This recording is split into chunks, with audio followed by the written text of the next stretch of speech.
Welcome to Unity of Wilmington's virtual service.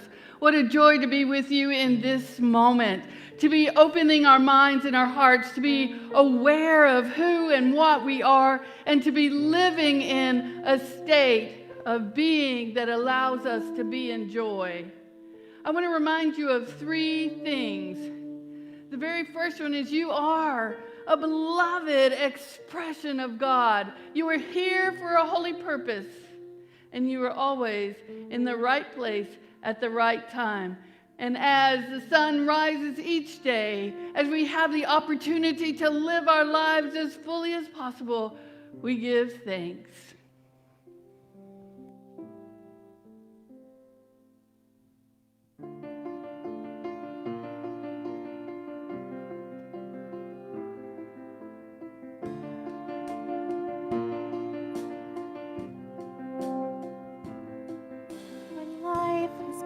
Too deep and left you hurting, and the future you had hoped for is now burning,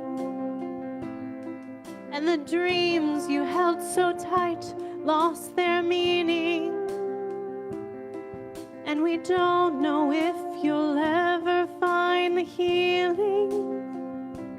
You're gonna make it. You're gonna make it, and the night can only last for so long. Whatever you're facing, when your heart is breaking, there's a promise for the ones who just hold on. Lift up your eyes and see. The sun is rising. The sun is rising.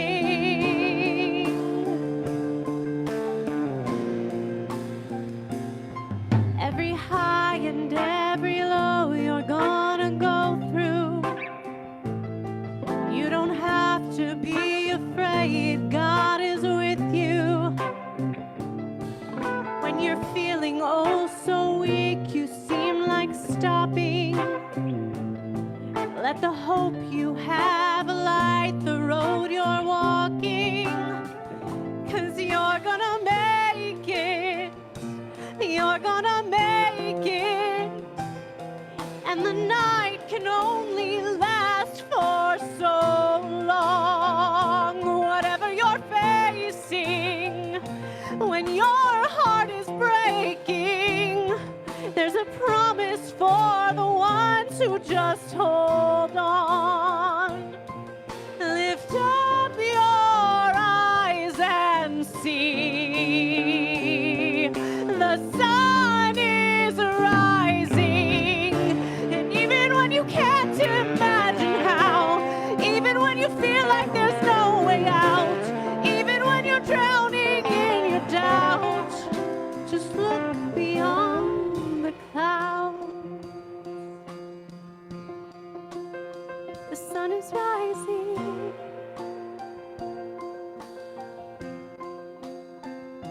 Whatever you're facing, when your heart is breaking, there's a promise for the ones who just hold on. Lift up your eyes and see. The sun is rising. The sun is rising. The sun is rising. The sun is rising.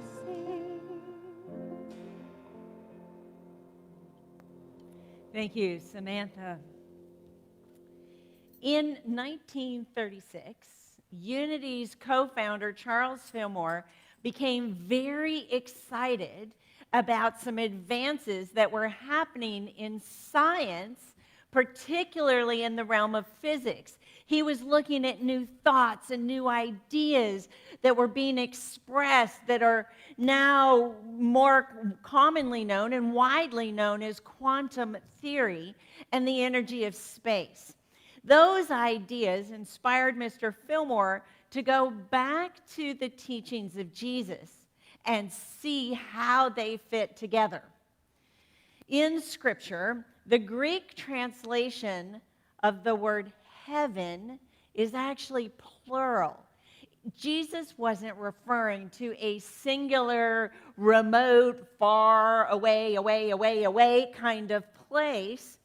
Jesus was rather considering and teaching and encouraging us to recognize that the very space around us, the heavens, were full of vibratory energy. Now, in today's time, in 2021, modern scientists are still looking at space, at the universe, and they say, in 2021, the physicists say that space is composed of ordinary matter, and dark energy. Dark, in this case, doesn't refer to something evil.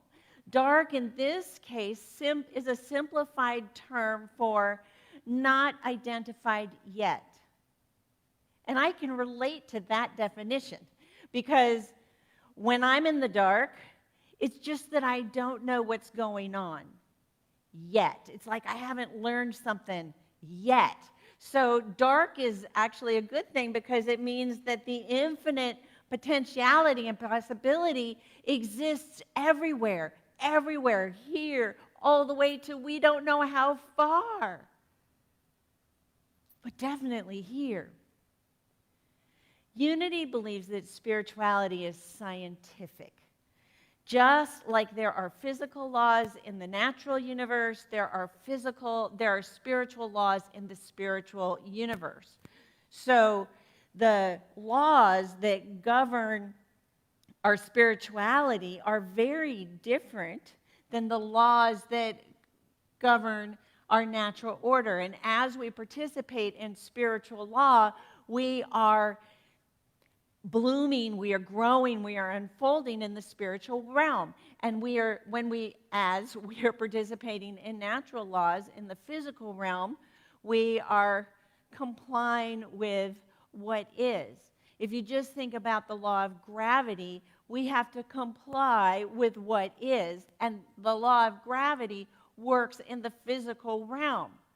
The spiritual realm, spiritual laws could care less about what gravity is doing. Spiritual laws thrive on vibratory energy. Mr. Fillmore said that this vibratory energy is the interpenetrating essence of everything that is. So he called it universal substance, mind substance, and he said this universal substance, mind substance, was everywhere present as the essence of God. So there is God in everything, and there is God everywhere. Pretty exciting when you begin to think about how we're not alone, how the sun will always rise the next day, and how the sun will be filled with that interpenetrating essence of universal mind substance. Our responsibility, our response agility lies in our power of choice. Do we choose to source our desires? Do we choose to access that universal mind substance? Or do we look outside of ourselves for our supply? Because whichever way we go, right or left, the truth is that essence is with us. It's just that we'll be much more likely to manifest or demonstrate that which we desire should we choose to take our power of choice and source that in the essence of the divine. I'm hoping this makes sense. It's very scientific. It's a formula. It's what we do in unity to take a look at the desire that's coming up in us and then apply spiritual law. And the spiritual law that we apply, we call it the law of mind action. We get this desire. It emerges from within us. We choose to focus our attention on it. And in focusing our attention, we begin to put thoughts and feelings with this desire. And the law of mind action says we're going to get more of what we're focusing on. So thoughts and feelings held in mind produce after their kind. So we're going to get more thoughts and feelings about whatever it is that we desire. And pretty soon we're going to have enough generative energy. It's almost like pop. We're going to pop right out of the spiritual realm with those thoughts and feelings and come into the physical realm with action. I've been considering getting a new car.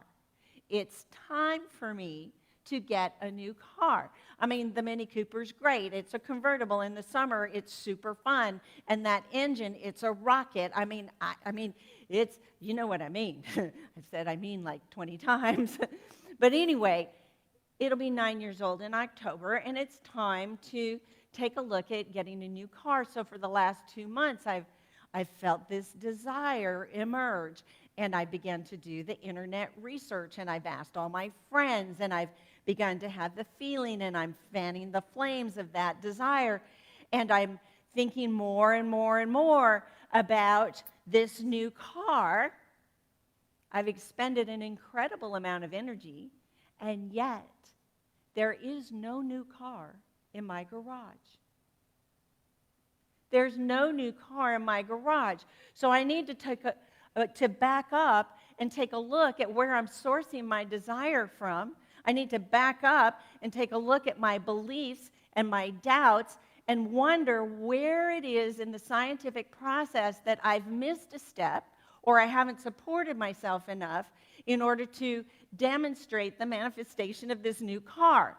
Now, in the teachings of Jesus in the book of Mark, he says, if you do not doubt in your heart, but believe what you say will come to pass, it will be done. So obviously, somewhere, I am doubting in my heart. I am either doubting its existence, or I'm doubting my deservability, or maybe a combination thereof. So when I go back to my original desire, my desire for a new car, does that exist in the universal mind? Does that exist as universal substance, of mind substance? And of course it exists. There are plenty of new cars in the world. Plenty of new cars in the world. So God is the essence of everything. So God is in the new cars. I mean, God's even in the rain. So I need to go back to almost the beginning and take a look at whether or not I have doubt in my heart. This teaching comes from a larger passage in the book of Mark, and it's really about encouraging people to take that stand, to find their conviction, to come forth, because when you can do that, you can move mountains. And that's a metaphorical teaching for us to realize that any perceived obstacle that we have in our way, any imagined difficulty, any imagined can't-itis, any imagined thing that we don't think that could actually come true, if we can just get really clear about our desire, then we can start again and find that place where we don't, have any doubt. Obviously, I'm choked up about this. Reverend Nikki's going to give me some water. Thank you so much. Bringing me to tears, this new car.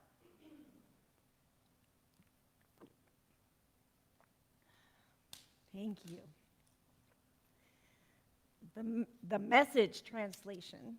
Oh, I still got it. Okay. Cover your mouth, wear your masks. The Message translation says, and it's exciting because I always feel like in the Message translation, Jesus was poking us. Embrace this God life. Really embrace it. And nothing will be too much for you. This mountain, for instance, just say, go jump in the lake. No shuffling or shilly-shallying, and it's as good as done. That's why I urge you to pray for absolutely everything, ranging from small to large. Include everything as you embrace this God life, and you will get God's everything. So it's not just like a little piece here and there. It's like the entirety of the heavens. That vibratory energy is available to us. All we have to do is pray. All we have to do is engage in the scientific process. All we have to do is remove doubt from our heart. All we have to do is speak with strength and conviction that it can be done. And it will be done. It will be done. We will be inspired from that consciousness to take action. Ancient wisdom says, patience is a virtue. A virtue is a high moral standard, and when we engage in certain activities, we are the outworking of this high moral standard. When I look at patience, what I see is that patience is a skill. Patience is the ability to last through something, to go through an experience without getting frustrated. So patience is our capacity to endure or tolerate a seemingly endless condition without anger or upset. Patience is a spiritual tool that we can use to support ourselves as we go throughout the process of engaging in spiritual law. So I hope you've heard that. Patience isn't something you get. Patience isn't something like, oh, please, God, give me patience. It's like, patience is something that we use so that we can have that higher, more heavenly, that vibratory, energetic experience that we're desiring. Have you ever been in traffic? Have you ever been in a traffic jam, like commuter traffic? We don't have commuter traffic here very much in Wilmington. We get beach traffic. That's a whole different ball of wax. But in commuter traffic, which happens across the nation, it happens on freeways and highways. When you're in the traffic, it's like you're at a slow crawl, and you just move along at this very slow and seemingly steady pace. And at that time, one of the best activities we can exercise, skills we can exercise is our skill of patience. Be there in that traffic without the frustration, without the anger or the upset. So to just kind of be with it. And then as the traffic is beginning to clear, what happens is there's this surge. And it's like all of a sudden you're moving faster, and then you stop. And then you're moving faster, and then you stop. And usually about the third time you're surging, that traffic is just about ready to dissipate. It breaks up, and you can go back to driving whatever the highway speed limit is, wherever that traffic jam is. And, you know, some people just go like that, and that's good. So I'm thinking that we are facing a number of very big traffic jams in our society and in our culture. They're big, they're weighty. We've been exercising patience, or we haven't, but it's a skill that can support us so that we can actually enjoy the process of spiritual unfoldment. But in our society and our culture, we've had these really big traffic jams. So feel into these questions and see if you can feel any energetic surge inside you. When will the fear of COVID be over? Is it the slow crawl, or do you actually feel a surge of energy? When will we be free of racial and gender discrimination? These are big things. When will we feel safe in our own communities? Big things for our bigger, larger, broader communities. And then I ask you to bring it home to yourself. Because what's happening out there is a reflection of what's happening in here. So ask yourself, when will my fear of COVID be over inside me? When in my mind am I going to be able to hold thoughts of freedom from racial and gender discrimination? When in my own space am I going to be able to source my own safety? Breaking it down even further, you know what your personal issues are. You know what desires are burning in you. You know what questions will address your curiosities and your wondering and your discoveries. So ask yourself questions like, when will I feel optimal spiritual well-being? When will I feel financial security? When will I feel healthy friendships and healthy partnerships? And when will I feel the outworking of my desire? Charles Fillmore says desire is the key to fulfillment. It is coming back and getting clearer and clearer and clearer about our desire. And as we get clearer, we're actually tuning in and aligning ourselves more and more and more with this universal mind substance that's everywhere present. But it's all about our desire, and is our desire strong enough to motivate us to participate in the scientific spiritual law? Big question. Napoleon Hill's Think and Grow Rich notebook says this: the starting point of all achievement is desire. Keep this constantly in mind. Weak desires bring about weak results, just as a small amount of fire makes a small amount of heat. If you find yourself lacking in patience and persistence, this weakness may be remedied by building a stronger fire under your desire. There's a story in Hebrew scriptures about a prophet named Elijah who was waiting for rain. They had an agrarian society, an agrarian economy. So by year 3 of the drought, of waiting for this rain, tempers were hot. Tempers flared all over the place. There was a great fear of dying just from going out and being with other people. There were riots, there was unrest, and if you want to get a picture of what that looks like, just turn on the news. Just turn on the news. So, we look at stories metaphysically in unity. And metaphysically, the time is now, the place is here. So, yes, I'm going to tell you a story that happened a long time ago, and I don't know if it was true, and I don't know that it's not true, but what I know is that it's true for us in this moment. And 2 things I want you to notice about this story are, 1, what is your desire being fueled by? Like, what is the source? Is it an outer source, or is it an alignment with your divine universal substance?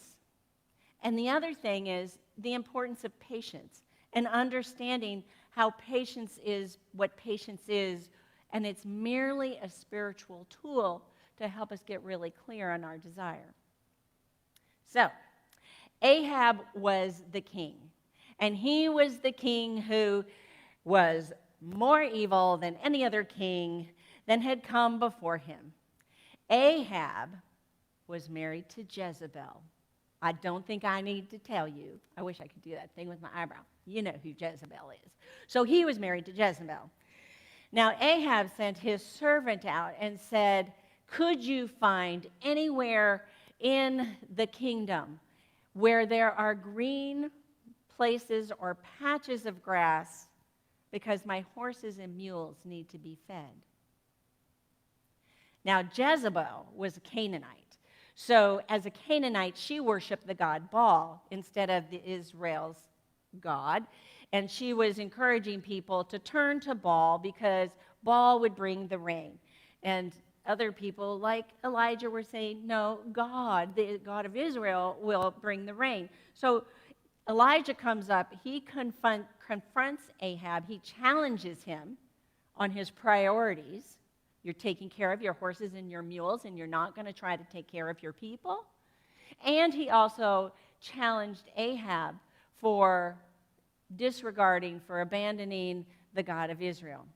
And in this challenge, Elijah came up with a contest. And what he proposed was a contest between himself as a prophet and 450 prophets of Baal. And the contest was this. They would each take a bull. They would sacrifice the bull. They would put each bull on top of their own individual altars and build a wood for a fire under that. And then it was the responsibility of their each individual god to light that fire. The Canaanites went first. They put their bull there, they put their wood there, and they wailed and they moaned and they did all their Canaanite kinds of activities for hours. And nothing happened. Then it was Elijah's turn. Elijah builds the altar, the stones, the wood, everything. He even poured a little water on it to make his point. And as soon as he prayed, as soon as Elijah prayed, that fire took flame and consumed every bit of that offering. Now you would think that immediately it would start to rain, because wasn't that the whole point in a drought? But maybe we better look at the metaphysics first. Metaphysically, I've said we're every time, the time is now, and we're every place, but we're also every character. So every character in the story is an aspect of ourselves. Elijah is the spiritual I am consciousness. Our spiritual I am consciousness is what opens our minds and hearts to remove the doubt and to come into alignment and to make sure that our desire is alignment with that everything God, that everything essence, that interpenetrating essence that God is. Ahab is human intellect. Now, there's nothing wrong with human intellect because we are not only spiritual beings, we're human beings. So Ahab is the human intellect.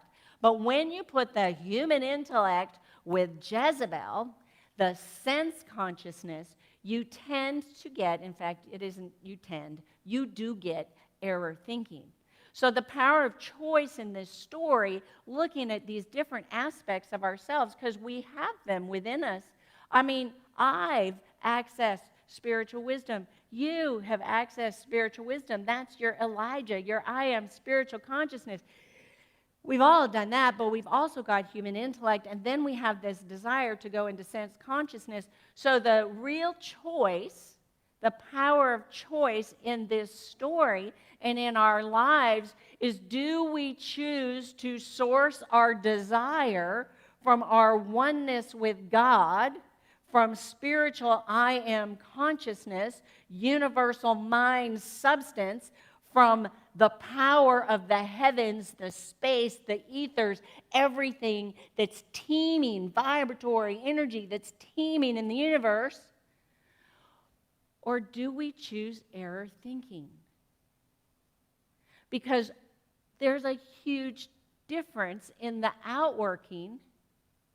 And in fact, desire that comes from error thinking actually can't catch fire. It's weaker than weak.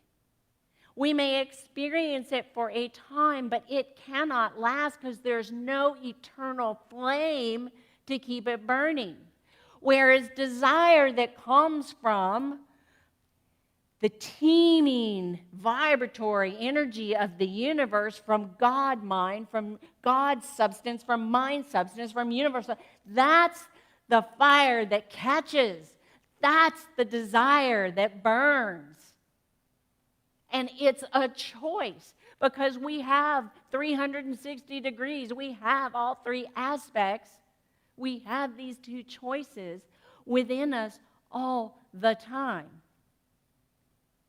So, choosing desire that comes from spiritual consciousness, what happened to the rain? Where's the rain? Because you would think that if the flame burst and did the offering, that we would have gotten the rain right away. But no. Elijah heard the sound of rushing rain, but there was no rain. And so what Elijah did was he sat down and he took his face and he put it between his knees and he meditated. And he meditated and he meditated and he meditated and he got really clear about his desire. And he came out and with that confidence and that strength in his voice, he told his servant, "Go outside and tell me there's a cloud."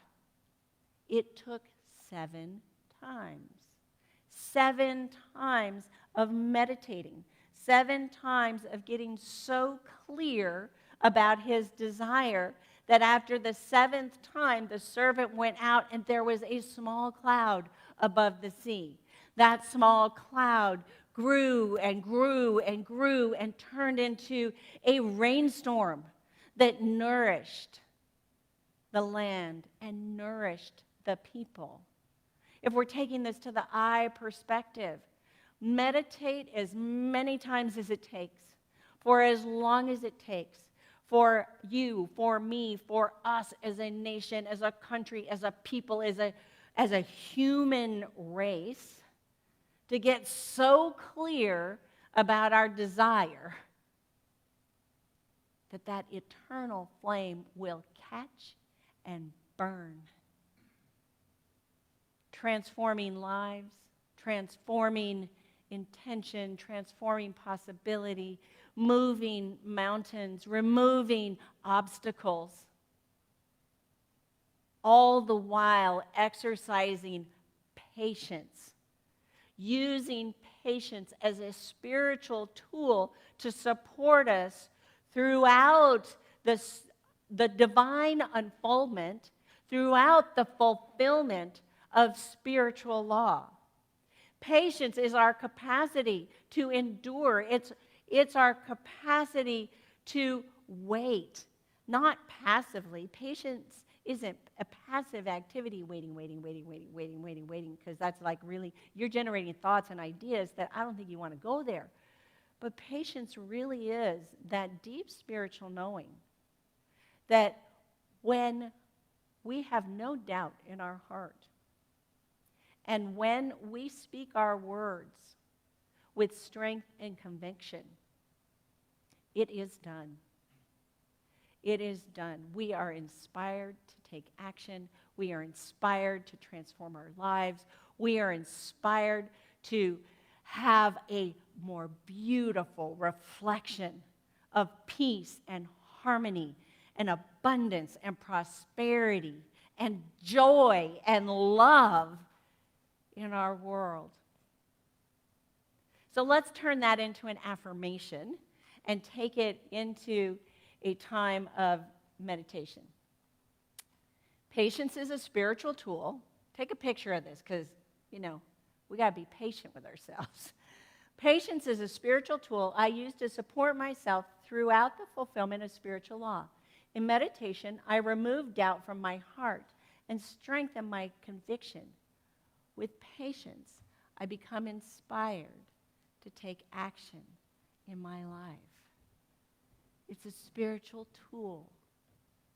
It's not something to get, it's something to use. It's something that we can choose to support ourselves throughout the fulfillment of spiritual law. In meditation, we remove any doubt from our hearts.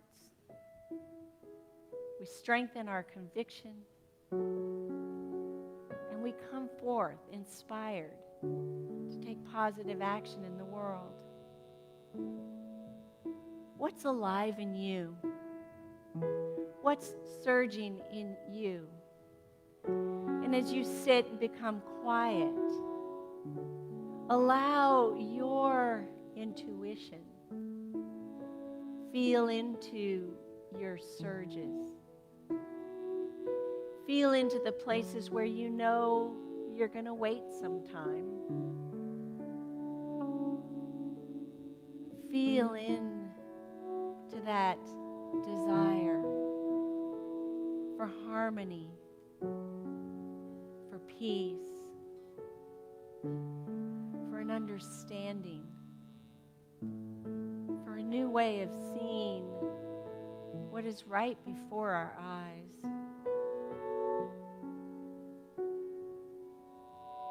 For the leap of joy and the sound of laughter. Meditate on these things. Meditate on your desire, your alignment with universal mind substance, that essence of God that is in everything. That belief that this spiritual law, that prayer, that the scientific process is here to support your greatest good, your greatest joy, your optimal spiritual well-being, your optimal financial security,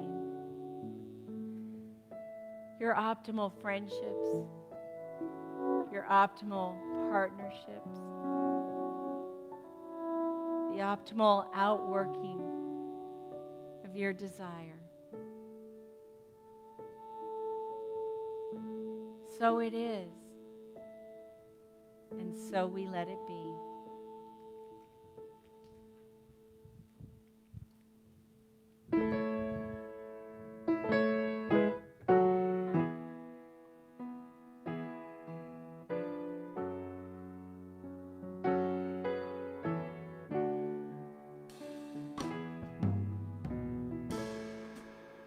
The world seems so cold when I face so much on my own. A little scared to move on, knowing how fast I have grown, and I wonder just where I fit in. All the visions alive in my head. Oh, I will be strong on my own. I will sing through the rain. I will find my way. I will keep on traveling this road till I finally reach my dream, till I'm living and I'm breathing my destiny. I can't let go now, even if darkness surrounds. I will move on through this world. All the things that you never expected to see from little old me, this Michigan girl. And I wonder just where my place is. All the visions, and I remind myself this. Oh, I will be strong on my own.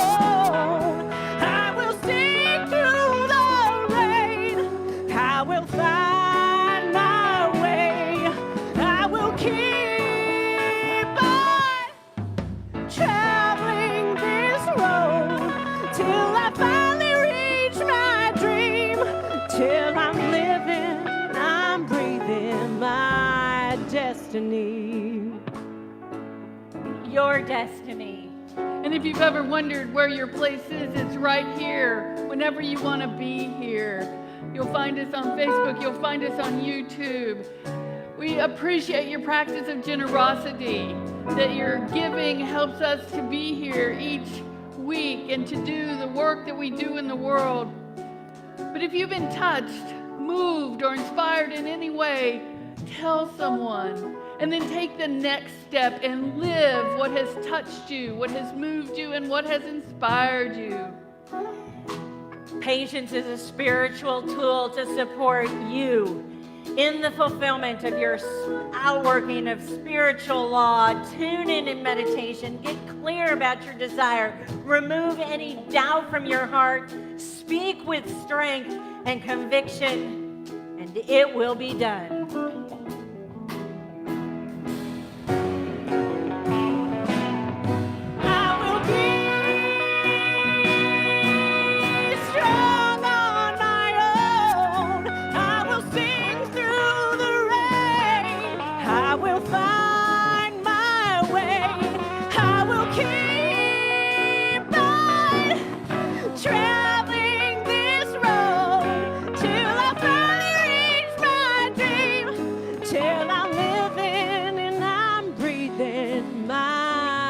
Destiny.